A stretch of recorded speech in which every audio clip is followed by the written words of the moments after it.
안녕하십니까? 자산의 건강을 진단하는 또박또박 부동산입니다. 상가 투자를 할 때 대부분의 초보 투자자들은 내가 사려는 가게, 바로 그 나무에만 집중합니다. 인테리어는 어떤지, 현재 월세는 얼마인지, 임차인은 우량한지 모든 것이 완벽해 보이는 A급 상가 투자를 망설일 이유가 없어 보입니다. 하지만 진짜 고수들은 그 나무가 아닌 그 주변의 숲을 먼저 봅니다. 특히 몇 달째 먼지만 쌓여가는 바로 옆 B급 공실 상가를 더 유심히 관찰합니다. 오늘 왜 내가 사려는 A급 상가보다 그 옆에 B급 공실 상가가 내 투자의 성패를 결정하는 더 중요한 신호인지 그 이유를 정확히 진단해드리겠습니다. 모든 조건이 완벽해 보이는 A급 상가는 때로 매도인이 당신을 유혹하기 위해 만든 잘 차려진 덫일 수 있습니다. 첫 번째, 연출된 만실의 함정입니다. 현재 만실의 월세가 높다는 것은 매도인이 팔기 위해 최상의 상태로 꾸며놓은 연출된 상황일 수 있습니다. 예를 들어 매매 계약과 동시에 임차인이 나가는 조건이 숨어 있을 수도 있고, 현재의 높은 월세는 주변 시세와 맞지 않아 새로운 임차인을 구하기 어려울 수도 있습니다.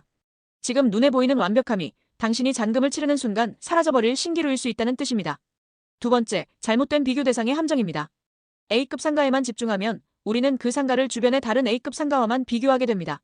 아, 저쪽 코너 상가보다는 싸네와 같이 말이죠. 이것은 나의 판단을 긍정적인 방향으로만 유도하는 심리적 착각을 불러일으킵니다. 리스크를 보지 못하고 장점만 보게 만드는 것입니다. 결국 내가 사려는 상가 하나만 보는 것은 숲 전체의 건강 상태는 무시한 채 가장 예쁘게 보이는 나무 한 그루만 보고 투자하는 것과 같습니다. 그 나무가 사실은 병들어 있을지라도 말입니다.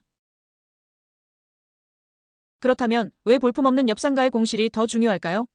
그곳에는 매도인이 절대 말해주지 않는 그 상권의 진실이 담겨 있기 때문입니다. 첫 번째 신호, 진짜 시세를 알려줍니다. 내가 사려는 가게의 월세 500만 원은 매도인의 희망 가격일 수 있습니다. 하지만 몇 달째 비어있는 옆 가게에 걸린 임대 현수막 속 월세 300만 원, 조정 가능이라는 문구. 그것이 바로 그 상권의 냉혹한 진짜 시장 가격을 보여주는 가장 정확한 지표입니다. 두 번째 신호, 상권의 건강 상태를 알려줍니다.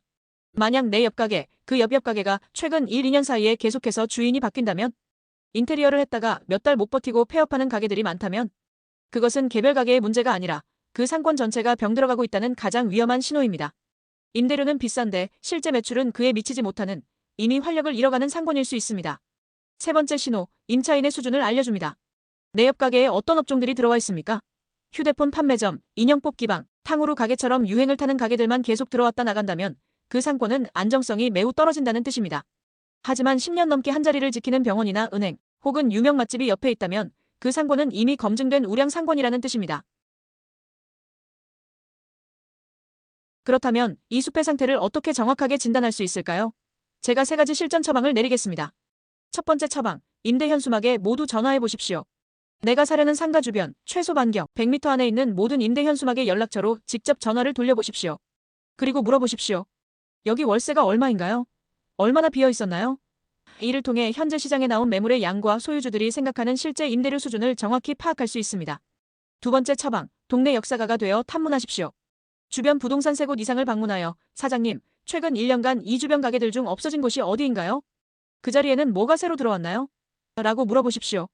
중개사들의 대답 속에서 이 상권의 업종 변화와 흥망성쇠의 역사를 읽을 수 있습니다. 세 번째 처방, 쓰레기를 관찰하십시오. 조금 이상하게 들릴 수 있지만 이것은 제가 현장에서 사용하는 가장 확실한 방법 중 하나입니다. 낮이 아닌 밤 9시 이후에 다시 한번 그 상가 앞을 찾아가 보십시오. 가게들 앞에 쌓인 쓰레기의 양과 종류는 그 가게의 실제 매출과 업종의 활기를 보여주는 가장 정직한 지표입니다. 술박스가 많이 쌓여 있다면 주류 매출이 높다는 뜻이고, 배달음식 용기가 많다면 홀 매출 외에 추가 매출이 있다는 뜻입니다. 네, 오늘 옆 상가 공실률의 중요성에 대해 진단해드렸습니다. 결론적으로 성공적인 상가 투자는 화려하게 포장된 좋은 나무 한 그루를 사는 것이 아니라 건강한 숲의 일부를 사는 것입니다. 내가 사려는 나무가 아무리 좋아 보여도 주변의 다른 나무들이 모두 병들어 죽어가고 있다면 내 나무 역시 언젠가는 죽게 될 것이기 때문입니다.